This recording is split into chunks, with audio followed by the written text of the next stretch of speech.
Okay, guys, we'll go ahead and get started. I'm Steve Luther. I'm one of the brokers at Chord Real Estate, one of the owners as well. I'm here with Craig Sanders. He's one of our preferred lenders. He's with a company called Annie Mac. That's right? Annie Mac Home Mortgage, that's right. So we're just jumping on here tonight to answer any questions you guys may have regarding what's going on in the real estate market, what's going on with mortgages, interest rates, those kinds of things. If you have any questions, just put them in the comments. We'll try to keep up as best as we can. Or if you want to email your questions, we've got an email address set up at asktheexpert@chordrealestate.com, and Chord is CHORD. So if you have any questions, just pop them on there. I've been in the business about 18 years here in the Nashville area. Craig, you've been doing this for going on 19 this year. About the same. So we've been around for a while. We've seen a lot of changes. Let's see.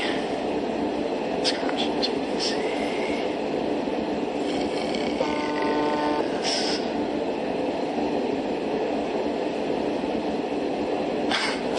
Okay. Yes, coronavirus is in the state of Tennessee. We'll just kind of jump in and try to answer some of the questions we get asked all the time from our clients, from the general population. Obviously we've seen a lot of volatility in the market here lately, and there's been a lot of talk about what the Fed is doing, the relief package that is going through right now, and kind of what that's going to affect. So we'll just kind of jump in. Mortgage rates is a question we get asked about all the time. So Fed dropped their rate.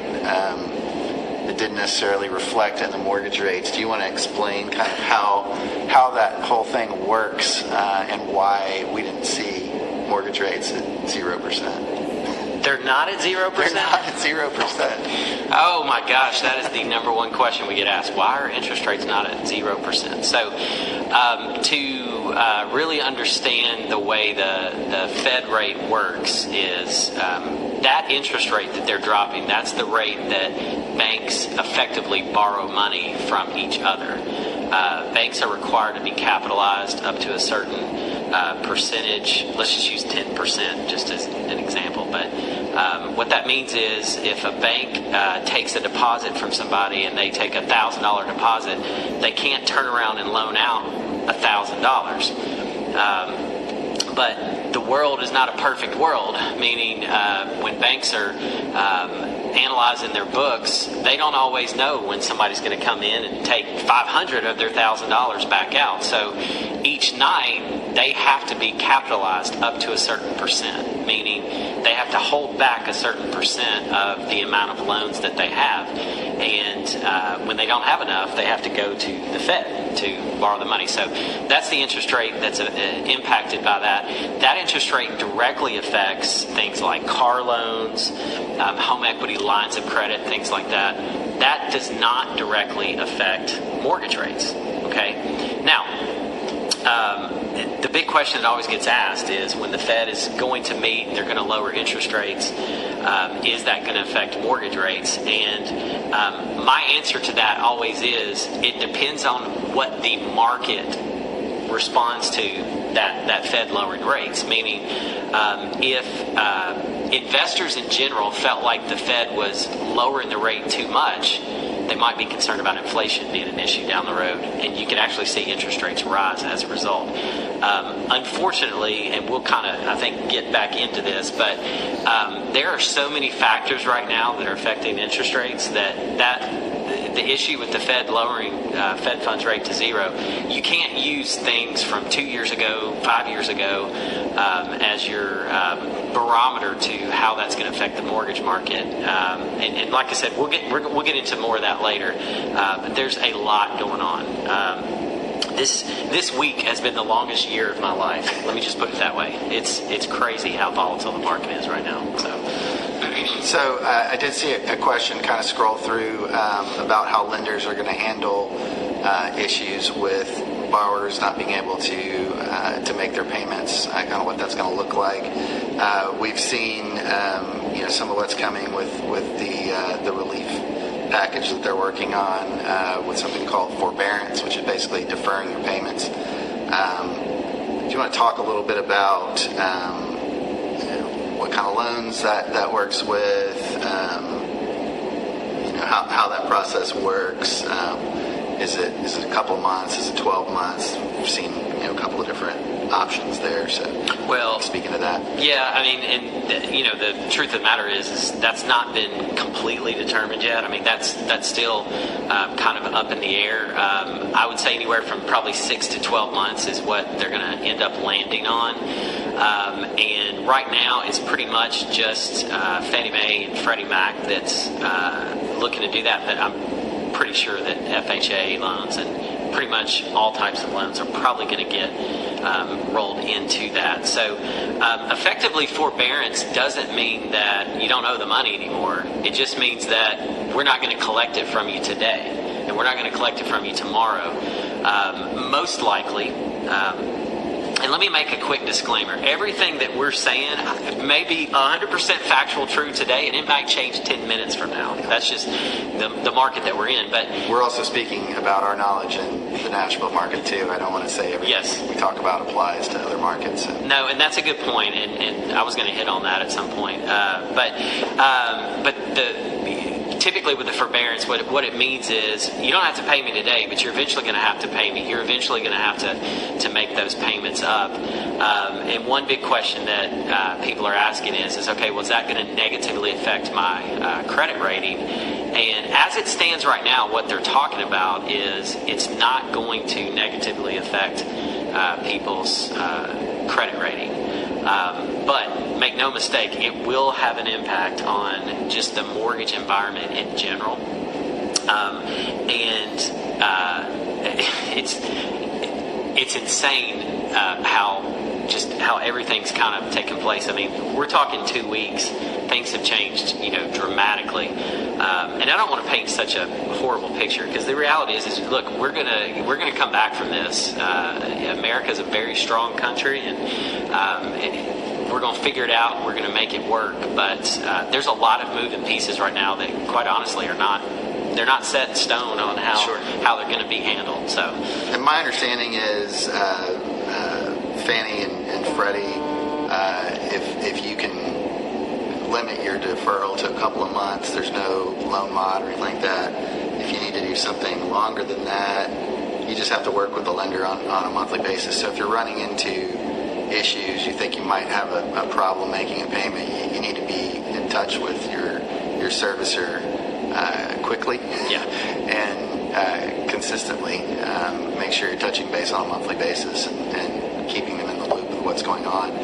They're going to have different requirements just depending on who the lender is and what kind of loan program you're in. So definitely don't wait for something like that. I see a lot of people get into a tough situation, and they play this waiting game, kind of gambling on what's going to happen, and you just can't do that. You gotta jump in as soon as possible. So if you're having issues, you need to be in contact with them now. Yeah, and just real quick to define what he means. When we say servicer, we mean the whoever you make your payment to.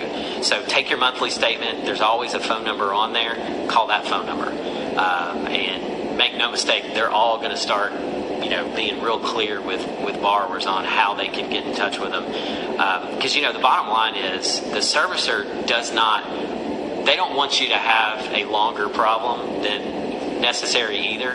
I mean, believe it or not, they're on the same page with you. Everybody wants to get back to normalcy. I don't know if that's a word, but we just made it one. So, but no, they're going to work with you, and the government is basically stepping in saying, yeah, you're going to work with borrowers, so you can feel comfortable with that. Let's back up a little bit. So we talked a little bit about what's going on with rates.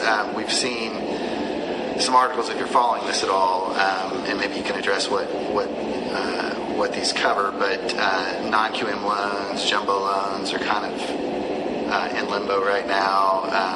Wondering what's going to happen with programs like THDA. for lower income individuals. How are those programs being affected with what's going on in the market right now?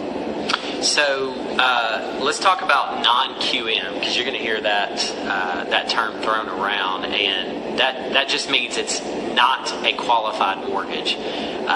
So a regular conventional loan, a regular FHA loan, those loans get categorized as qualified mortgages. Non-QM means like stated income, maybe what's considered high risk, so maybe an investment property loan with a little bit less money down. And there's a place for those loans, but right now those loans are pretty much off the table. I'm not going to sit here and say that there's nobody in the country that's doing a stated income loan, but I'd say it's going to take you a minute to find somebody that is, because those loans have been taken off. Jumbo loans, you can still do a jumbo loan, but they're not as available as they were at one time, and we'll come back to the jumbo piece, but specifically THDA, I haven't heard anything specific from THDA to say that they're going to have problems with liquidity. They're going to have problems coming up with cash.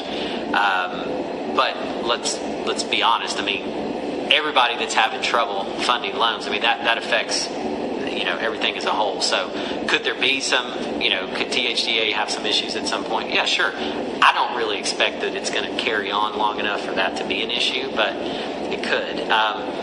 Jumbo loans, the main reason that jumbo loans kind of get restricted or lenders are less likely to want to do jumbo loans is when a lender closes a loan, they effectively are closing that transaction and then they're turning around and selling it on the secondary market.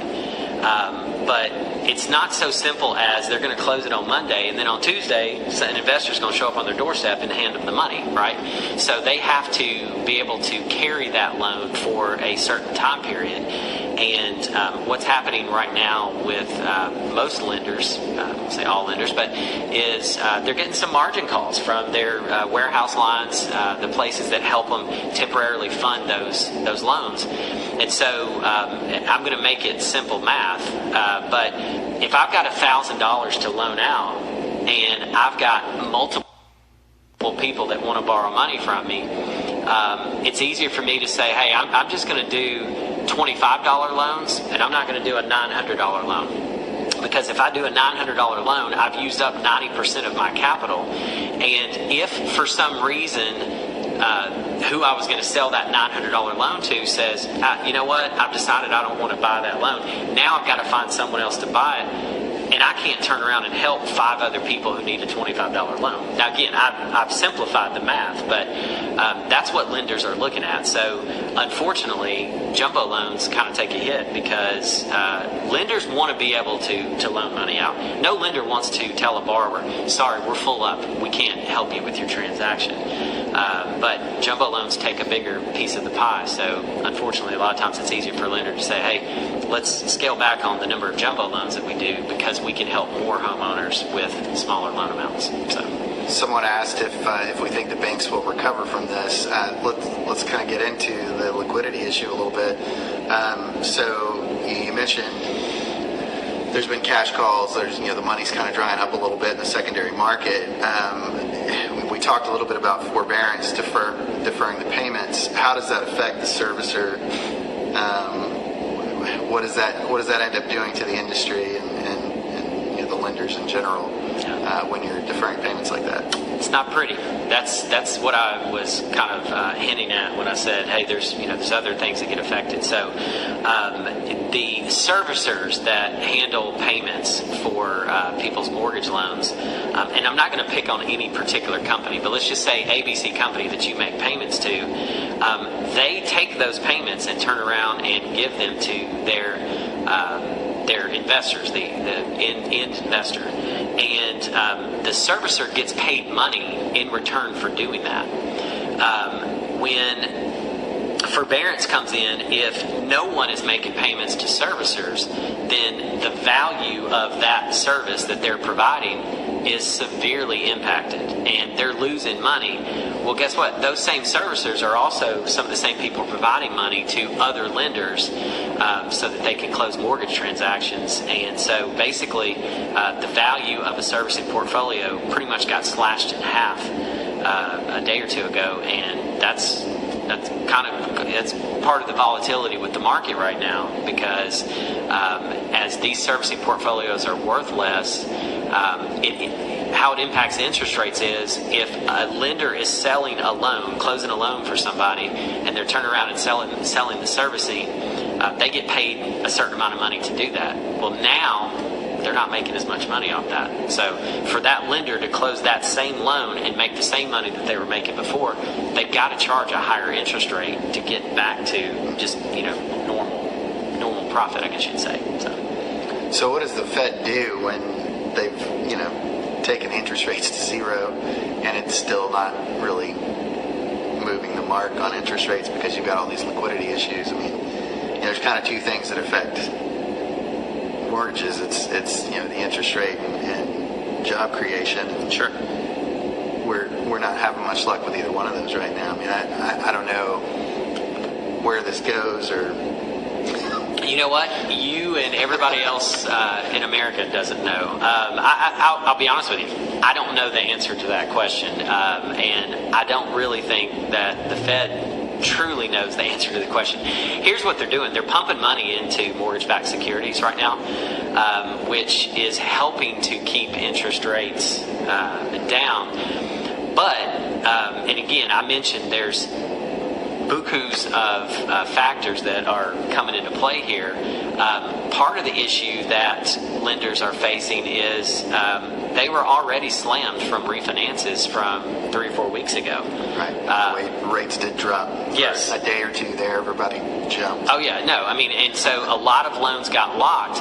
Well, at the same time, and I don't know if you remember this, but this was about a week before, I'm going to talk about the Nashville area, but this is about a week before people started really realizing, now I'm going to have to stay home from work, right? I can't go into the office. And so, lenders realized, hey, we got a bit of a problem because, hey, look, working from home is great, but I don't care what anybody says, you're not as productive, right? You're not getting as much stuff done. So the reality is lenders were already over capacity to begin with, and then you throw a lot of loans in the mix, which don't get me wrong, I mean, we want to do loans. I mean, that's how we get paid. So obviously we want as much business as we can get. And in addition to that, let's also throw in that now a lot of our staff is not going to be coming into the office, potentially not working at all, just because of what's taking place with the virus. So, I mean, I can't stress enough. There are so many different factors that you can't go back and go, well, in 1986, this is what, no, it's not the same. It's totally different.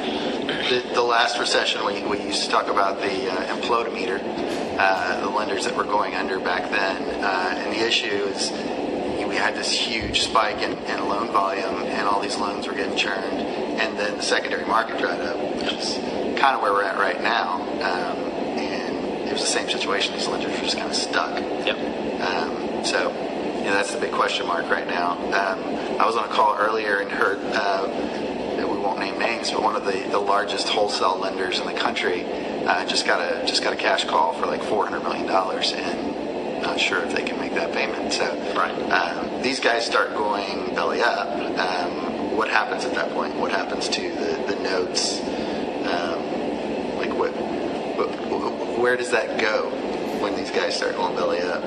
I guess the hedge funds step in. Yeah, I was going to say, I mean, if you're closed, you're fine because you've already got your house. I mean, you're done. That's a contract. Yeah. They can't go back on the contract. To be perfectly honest with you, if it's a lender that has loans in process and they go belly up, they can't close those loans. Now, someone else in theory could step in and right. Take that over, and there will certainly be lenders that will step in and honestly try to help. Believe it or not, there's actually, as much as mortgage lenders do compete, and obviously we do, we all compete for the same dollars. In times like this, the guys and gals that run the mortgage industry, they're pretty good about getting together and realizing, hey, we've got to stick together. We've got to figure out a way to make things work. And so they'll figure it out. But no question, that's a concern. Do you think these guys are doing things a little differently with the experience we had coming out of the last recession, knowing how that went down? Or did they jump on it a little quicker this time? 100%, yes. No, I mean, the reality is big lenders are realizing that they could potentially have a problem down the road. And so instead of just putting your head in the sand and going, well, everything will be fine, they're taking proactive measures. Now, today, that doesn't feel great. So here's what it looks like today. Today, you're hearing, well, jumbo loans are drying up. Non-QM loans are gone, effectively. Again, I'm not going to say nobody in America is doing one, but I mean, they're effectively gone. So that hurts today, but those measures taken today are going to ultimately prevent catastrophe down the road.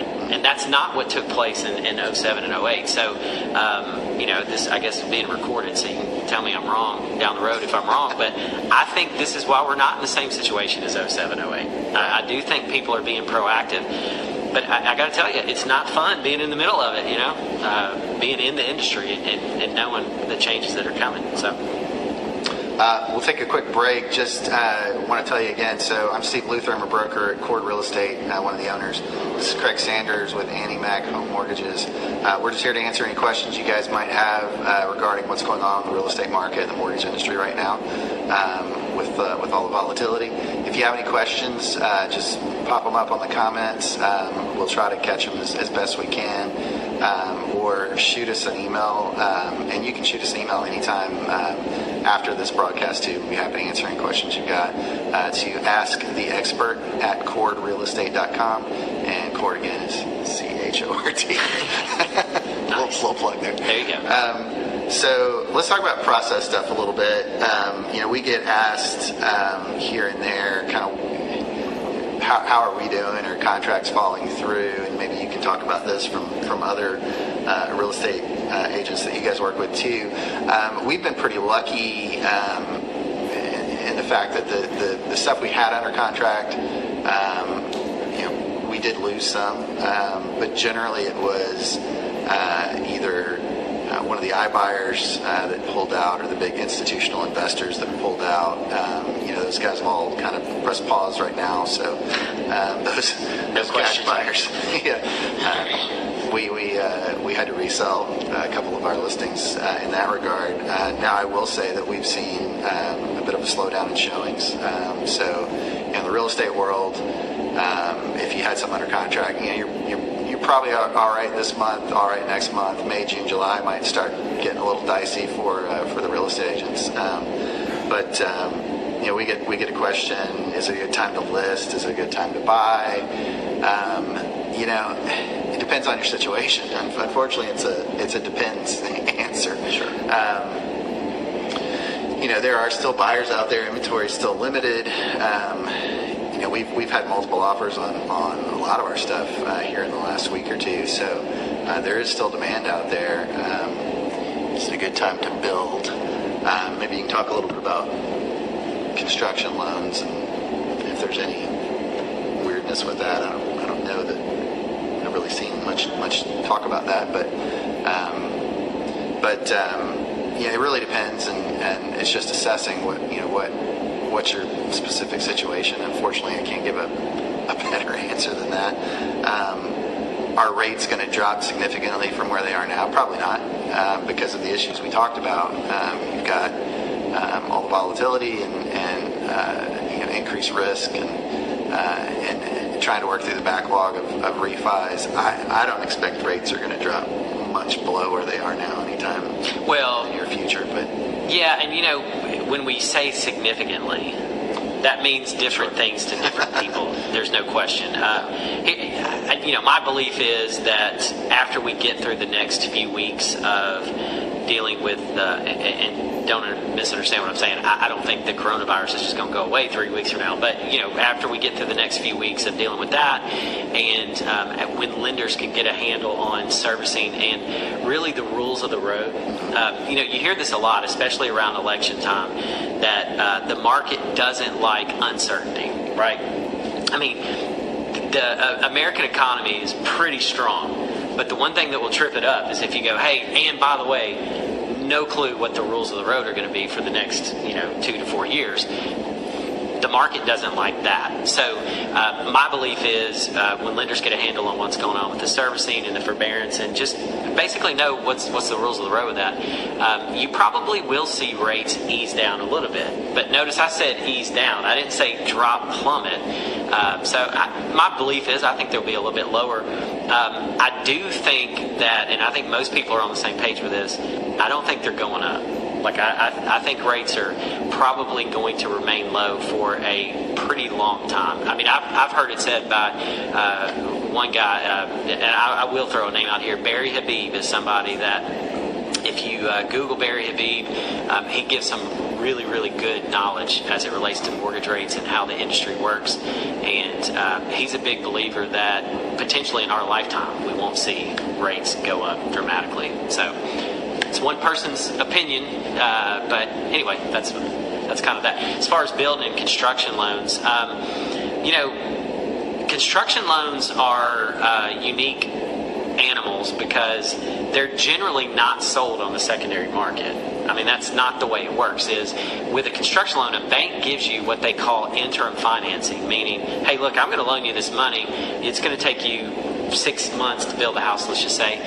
So I'm going to give you a 9-month loan, but I want you to pay me off at the end of 9 months. And banks are loaning their own money when they do construction loans. And then once the house is complete, the loan gets sold on the secondary market. And I know what somebody's right now thinking is, yeah, but I did a construction and perm and I just did one loan. I got news for you. Those were 2 loans. They just package it as one, but it still got sold on the secondary market. So with that said, my opinion, I think you will see banks kind of tighten up a little bit on construction lending because guess what?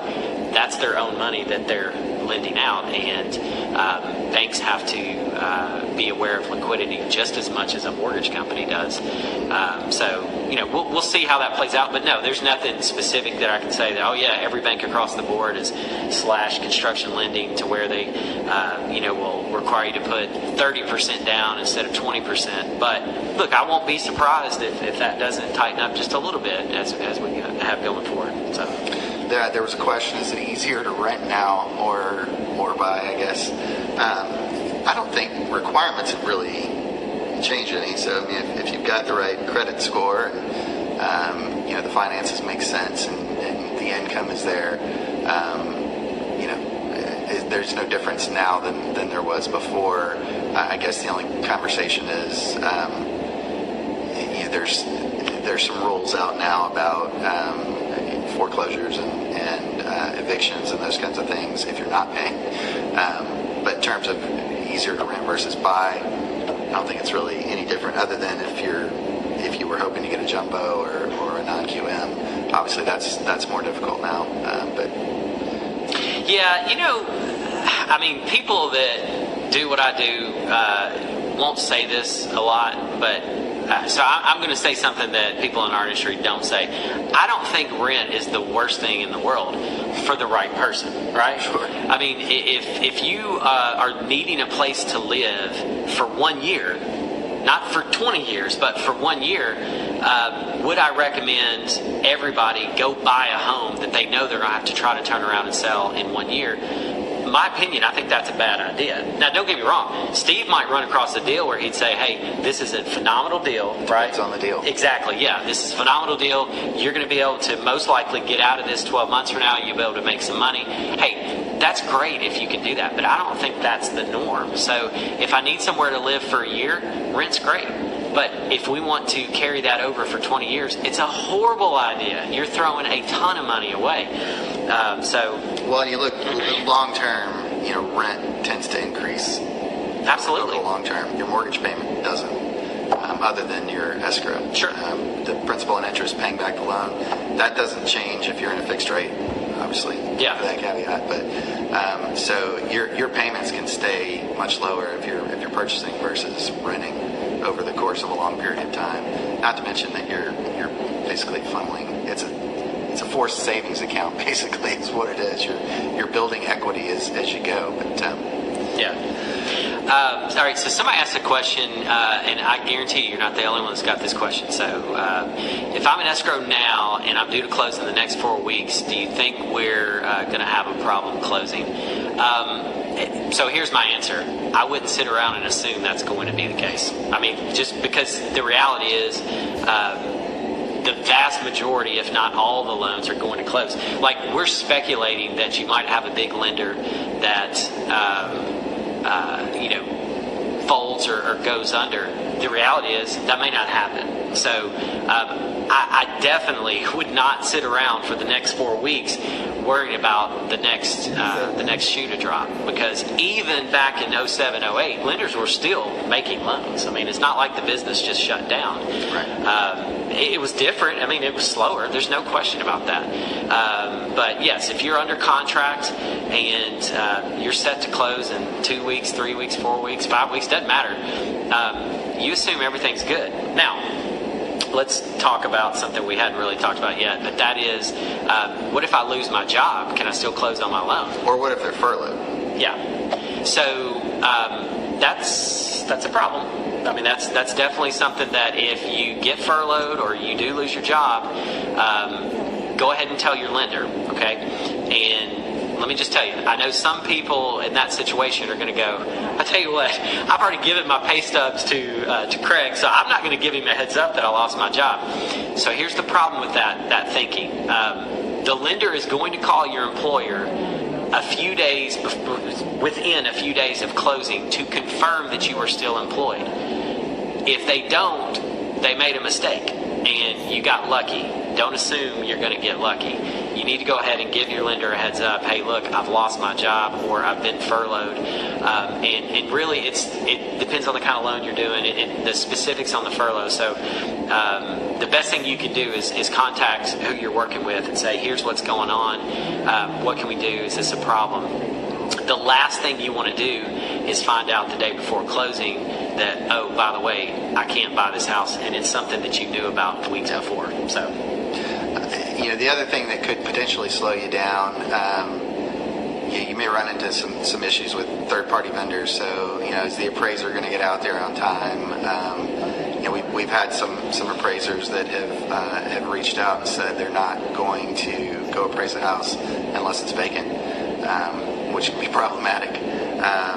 Inspections, getting repairs done, all those kinds of things that have to happen during that time frame. You could definitely hit some delays beyond just the lender processing the loan. So there are a couple of things that have come up with this whole relief fund they're working on regarding appraisals and regarding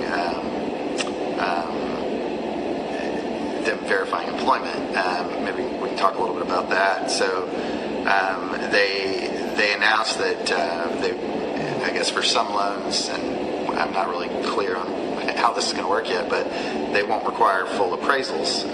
They'll allow drive-by appraisals, which basically means the appraiser drives past it, takes a picture, makes sure the property actually is physically there, and then they go back and pull all their research without actually going into the property and taking pictures of the interior. Now there's some caveats on that. I think it'll depend on how recently it's sold. So if it's a flip or something like that, there's time restrictions on that.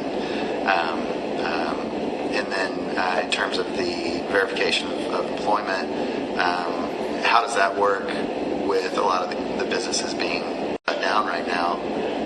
How do you do a verification of employment if no one's there to answer the phone? And my understanding is as long as you can provide a pay stub, as long as you can show that your direct deposit went in, they're going to assume if they can't get a hold of the employer. And I don't know if that's going to be on a lender by lender basis on how they're going to do that. But yeah, no, that's definitely going to be lender by lender. I'll go ahead and tell you that. So the one thing I wouldn't take away from the government, the government trying to help with employment verification, lenders are not going to close loans for people who do not have jobs. I'm sorry, that may not be a popular answer. It's not going to happen because, you've got to have income to make payments. And if you can't make payments, then it's pointless to close the loan. So that is not going to happen. With that said, what they're trying to do is they're trying to ease the typical way that a lender does it. So maybe they'll allow for an email from the company email to the lender so that the lender can say, okay, well, yeah, the company is still around. It's things like that lenders are trying to do. They're not going to take away the verification completely. I'll go ahead and tell you that. Now, look, again, this is recorded. Maybe they'll come out tomorrow. This stuff changes every 10 minutes. Maybe they'll come out tomorrow and they'll do that. I really don't think that's going to happen, though. I mean, I think that it's common sense that to close a loan, somebody has to have income to do it. Now, as far as the appraisals go, that's actually probably a little easier than what you might think for Fannie Mae to do that. So when a loan gets underwritten, it is run through what's called an automated underwriting system. And Fannie Mae has an automated underwriting system that analyzes many different things as it relates to the loan. And Fannie Mae's feedback will come back and say whether you need to do a full appraisal or whether they just do what is called a property inspection waiver, which means you don't even have to do an appraisal at all. Here's one good thing in this environment we're in right now. Fannie Mae has been collecting information on properties for many years. I mean, they have a database that's beyond belief, and they can turn their engine on. They can tweak it however they want to, and literally overnight, if they wanted to make 40% of the loans get a property inspection waiver, they can do it just like that. Now, somebody from Fannie Mae's watching this going, it's not that easy, man. I got to go in and code and all this kind of stuff. But the point is, it's automated, so they can do that. In addition to that, I think what the guidelines are going to ultimately land on is, if you've got a situation where the seller doesn't want an appraiser in their house, which I think that's probably a bigger issue than the appraisers. Sure. I think appraisers are going to... Look, appraisers get paid when they do appraisals. Right. They're going to do appraisals, okay? But I think you're going to have situations with sellers not wanting appraisers in their house. And in those situations, lenders are going to have a little more flexibility to let the appraiser do a drive-by appraisal. And again, there's a ton of data that is out there, public record, completely available, that, for the most part, an appraiser probably doesn't have to step foot in every part of the house to truly know what the house might sell for. Let's see.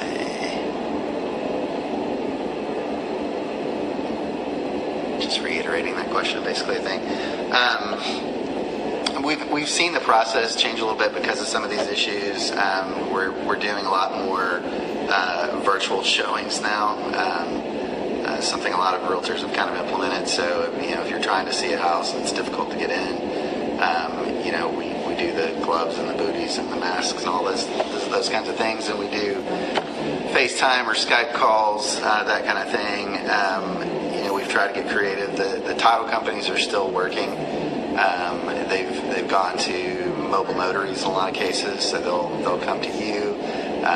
One of our title companies, you can do your closing out in your car in front of the title company. Special others. So we're trying to get creative on how we're doing things. Cash deals, you can do e-closings now with several title companies.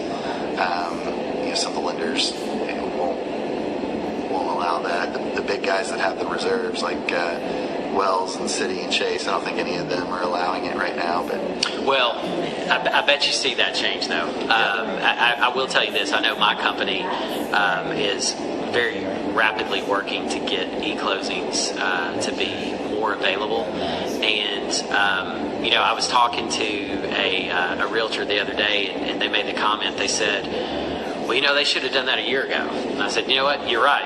But here's the problem. A year ago, lenders were so busy doing other stuff and so slammed with other business that they didn't want to take the time and not close deals then and no one was predicting a year ago that this was going to be necessary. So I predict that you're going to see e-closings become very accessible very quickly. I think that's going to happen. I know there's a bill they're trying to get pushed through that I think will make that happen a little quicker.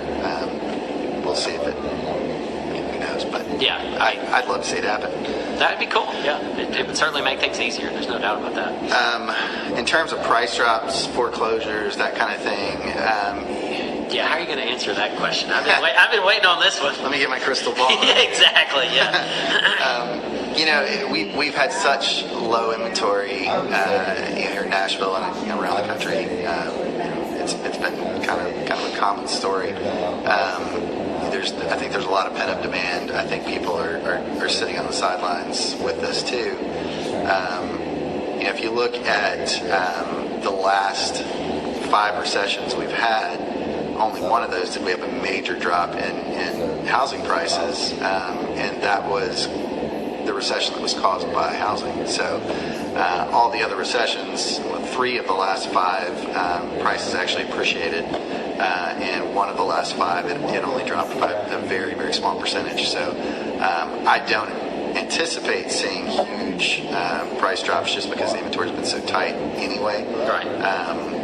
But it depends on how long this goes and what unemployment looks like and how many foreclosures we're seeing.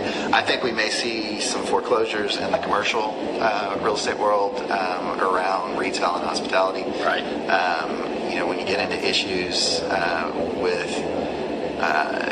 tenants that can't pay their rent because their business is closed, or they're in a situation where they just there's no funds for it. We're definitely seeing tenants asking for rent abatement, and it's being given pretty frequently too in certain situations. But some of these investors that have these retail strip centers and things like that, it's going to be tough. They're suddenly looking for viable tenants in a world that has drastically changed pretty much overnight. So it's very possible we could see some foreclosures in certain parts of the commercial real estate world. I'm trying to think what else. Does anybody have any other questions? Feel free to pop them up here. Let's see. Neither one of us had good eyesight. Yeah, I know, this is terrible. Let's see. Okay, now some of these questions are really funny. I got to be honest with you.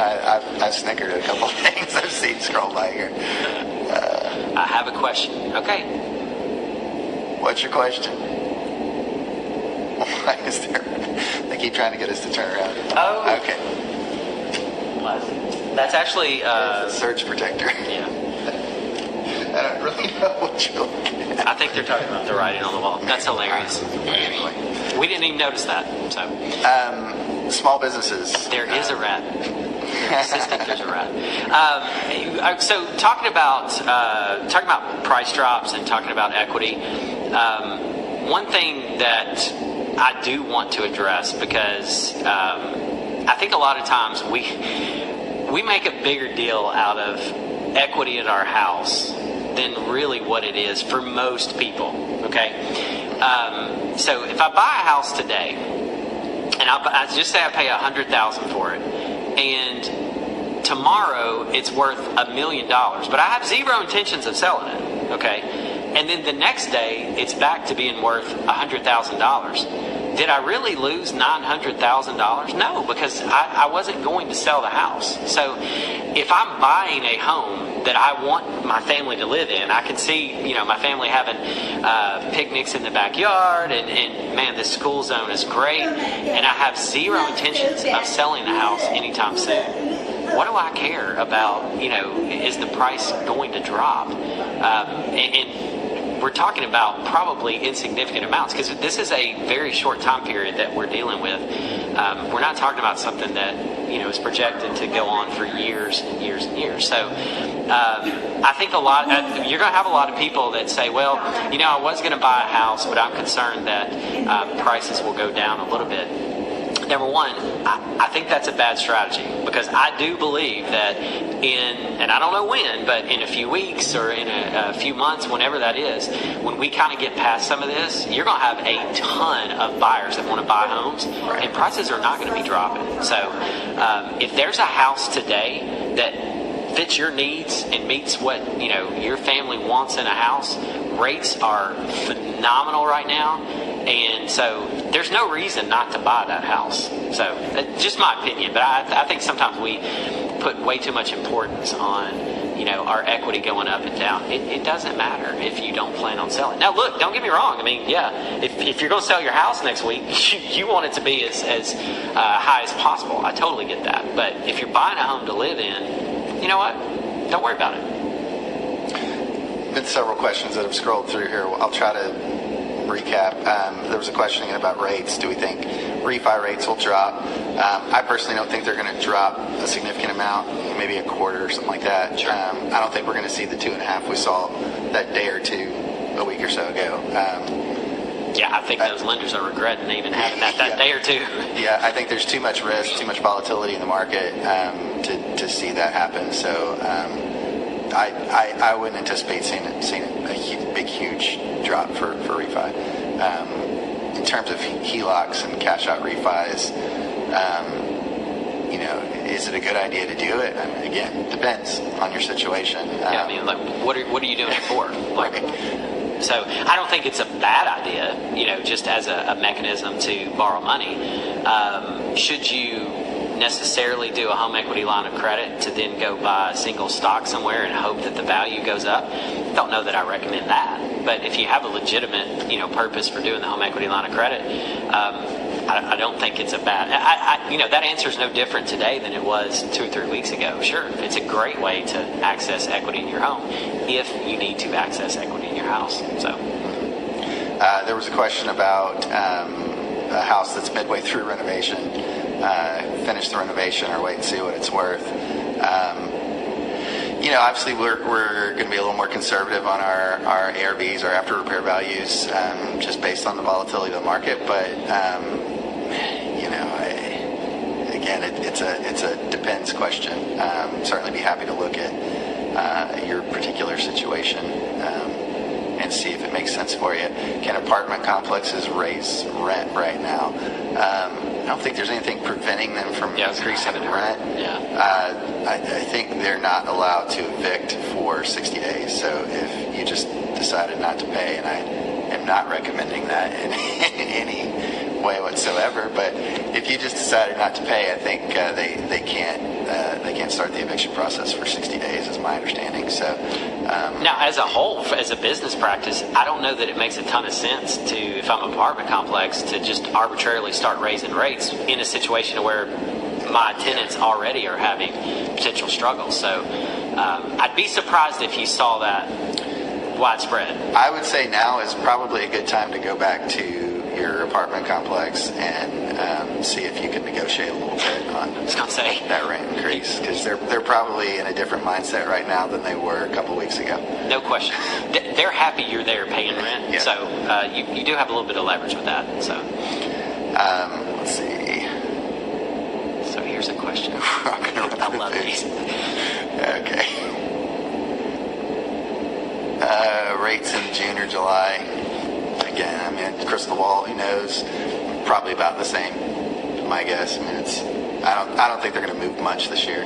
Yeah, no, I mean, I think that's probably the best way to think about it. There's nothing to suggest that there's going to be a major movement up. But I mean, the reason I say I think you may see them come down a little bit is you back out some of the factors with capacity and the coronavirus, and you just look at the fundamentals of the economy. Rates should be lower. I mean, and as much money as the Fed is pumping into mortgage-backed securities, there's no question they should be lower. And people like me who watch mortgage-backed securities, some days I'm just like, are you kidding me? Why are we not getting any movement on this? But it's the uncertainty. It's, think about it like this. When a lender tells you today that they're going to lock a rate and I'm going to use a completely unrealistic rate. So let's just say 6%, which rates are not that high, by the way. But if a lender tells you that they're going to lock a rate for you at 6%, that's a hope on their part that they can find a investor 30 to 45 days from now that will still give them 6% on that transaction. If 30 to 45 days from now, every lender's saying, hey, look, I really don't want these deals unless they're at 8%, then guess what? I've got a problem if I told you and closed you at 6%. So the issue with rates is absolutely the uncertainty.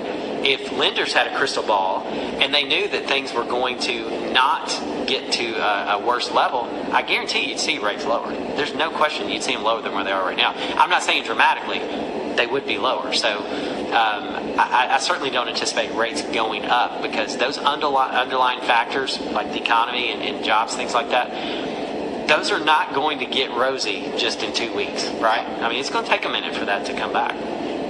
Whoa. I think we had another question. What's an equity refi? What's an equity refi? Yeah, that's what it says. What's an equity refi? I'm assuming that maybe that's what somebody's calling a cash out refinance. I'm guessing. I don't know.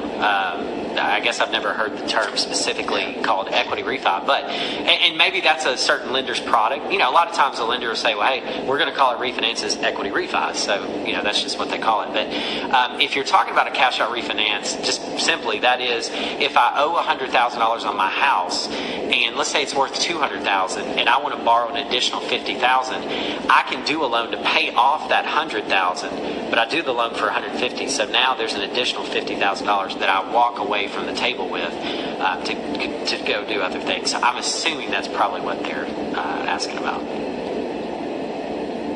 Answer. Maybe that's clarification. I guess real quick, one other thing I just wanted to cover is if you're a small business owner, you know, kind of what are some things you can do right now.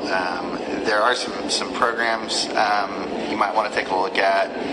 Definitely get with your accountant, your attorneys, this kind of, you know, on these kind of things. But there's something called an R&D federal tax credit. Get with your accountant on this. If you spend any money on training your staff on technology, you know, how to use a computer, how to get better at Excel, anything like that, there are some tax credits available for those kind of spends, so you can get write-offs on those things. Check into that. The federal relief funding, there's about $350 billion in that program that is basically set aside to cover 2 months of rent, utilities, payroll, those kinds of things. So there is some relief in there for small business owners. And small business owners basically, I think it's defined as anybody with less than 500 employees. So it's a pretty wide definition there. But so those funds are available. Check into those. Small Business Association does a disaster relief fund. There's up to $2 million in funding available through those guys. And you may not be feeling the impacts just yet, but it may be a good idea to start looking into those kind of things because, you know, sometimes there's a lag. Definitely, we talked about this for the real estate industry. You know, we've got closings in the pipeline, but, you know, this summer is probably going to look a little bit slower for a lot of real estate agents. So looking at those things now is probably a good idea. Obviously, renegotiating your tech agreements and those kinds of things is a good thing to look at. In terms of marketing, you may or may not be aware of this, but you know, a lot of times when the economy does something like this, online marketing is one of the first expenses to get cut. Facebook is actually doing a grant program right now. They're giving away, I think, like $100 million to 30,000 businesses and basically advertising credits and those kinds of things. So, you know, if you're spending any kind of money on online marketing, you might want to just check out the Facebook grant and apply for it. Not everybody will get it, obviously, but you might be one of the lucky ones that you'll get some of your online advertising paid for. So just a few of the things to check into if you're a small business. Anybody else have any questions? We'll start to wrap it up here. We're approaching the hour, so let's see.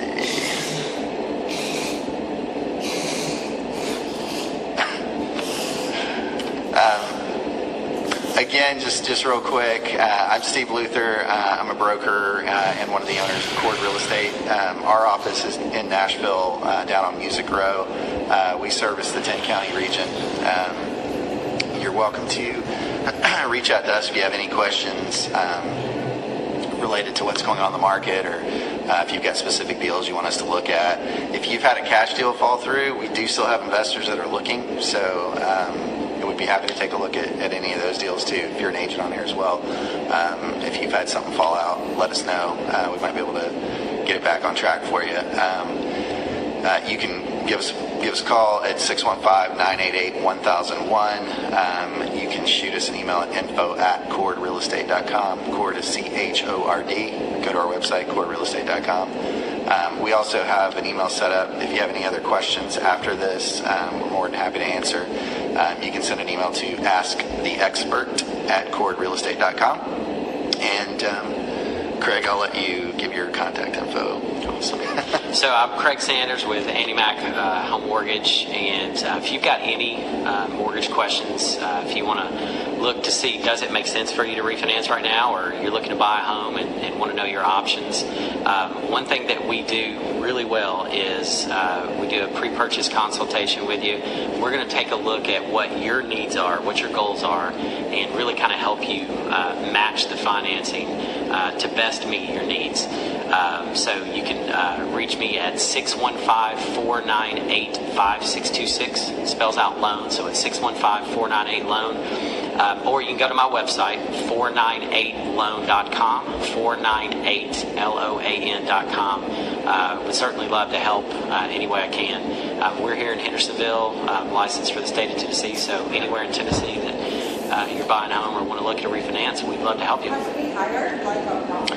There was one more question. We've got another minute or so here about how do you find out who a current owner is.